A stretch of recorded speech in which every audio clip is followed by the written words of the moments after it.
Somebody lift your hands as we celebrate the greatness of our God.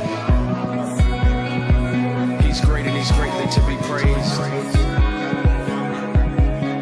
It's a worship song that says this: our God is awesome. My God is awesome. He can move a mountain, keep me in the valley, hide before the rain. Our God is awesome. My God is awesome. He heals me when I'm broken. Heals me when I'm broken. Strength where I've been Strength where I've been weak. Forever He will reign. Ever He will reign. Come on, if you believe it, lift your voice and sing. My God is awesome. Yeah, You know it's awesome, sing. yeah, awesome. Oh, awesome. My God is awesome. Savior of the whole world, giver of salvation. By His stripes I am healed. My God is awesome.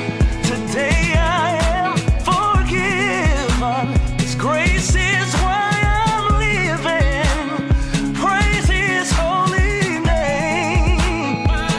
My God is awesome, yeah, awesome,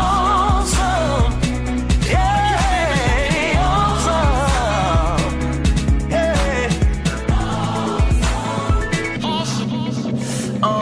Our God is awesome, the world is full of iconic figures. The people praise Him, they stock us up at a high percentage. The Giants. Hi sir, sa fourth and final visit ko, ang dami akong natutunan. Una sa lahat, natutunan ko kung paano maging matyaga sa lahat ng gagawin ko. Lalo na sa mga bagay na pinagawa sa akin, mag-stamp ng envelopes, maglinis, magtupi ng mga damit ng mga pare. Natutunan ko din na hindi porket konti or wala kang pera ay hindi ka na pwedeng tumulong.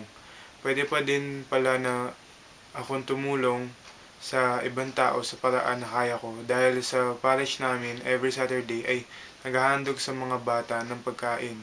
Namimigay sila ng pagkain sa mga street children. Every Saturday, papakain sila ng mga bata.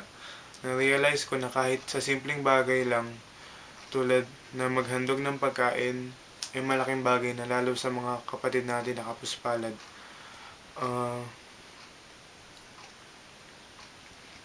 Thank you sir, kasi kundi dahil sa parish exposure na to, hindi ko matututunan kung paano mamahagi sa simpleng bagay na kaya ko, kung paano magbigay sa ibang kapwa kahit wala akong pera or kahit konti lang.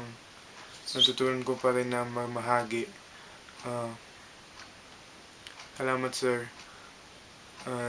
Thank you. Dito na po nagtatapos ang aking final AVP. Thank you sir.